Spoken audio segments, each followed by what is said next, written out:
అబ్రహాము చరిత్ర భాగం 1. అబ్రహాము పుట్టుక. అబ్రహాము షేము వంశంలో నుండి వచ్చెను. సెరూగు నాహోరును, నాహోరు తేరాహును కనెను.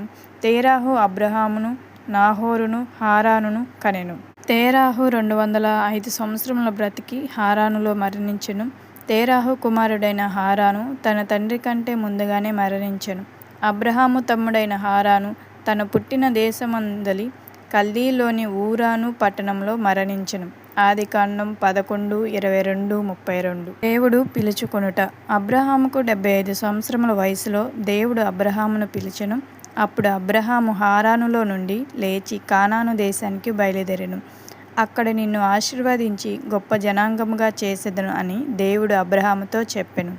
ఆదికాండం 12:1-4. సంచరించుట మరియు బలి అర్పించుట. అబ్రహాము హారాను నుండి బయలుదేరి షెకెములో దేశ సంచారము చేసి మోరే దగ్గరనున్న సింధూర వృక్షమునొద్దకు చేరెను. అక్కడ యెహోవా ప్రత్యక్షమైనందున యెహోవాకు ఒక బలిపీఠము కట్టెను.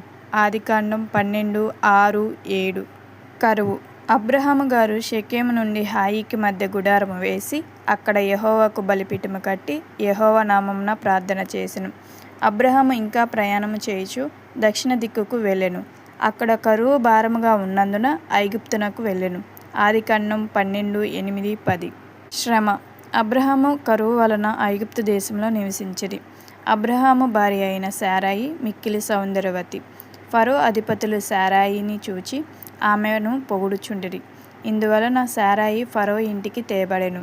అయితే దేవుడు అబ్రహాము నిమిత్తము ఫరోకును అతని ఇంటివారికిని మహావేదనల చేత బాధించెను.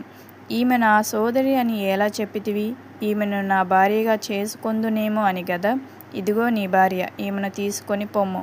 ఫరో అతని విషయమై తన జనులకు ఆజ్ఞాపించి అబ్రహామును అతని భార్యను అతనికి కలిగిన సమస్తమును పంపివేసెను. ఆదికాండం 12:11-20. చివరి మాట. దేశంలో శ్రమనొందిన వారందరినీ రక్షించుటకై న్యాయపు తీర్పునకు దేవుడు లేచినప్పుడు భూమి భయపడి ఊరకుండెను. కీర్తనలు 76:9.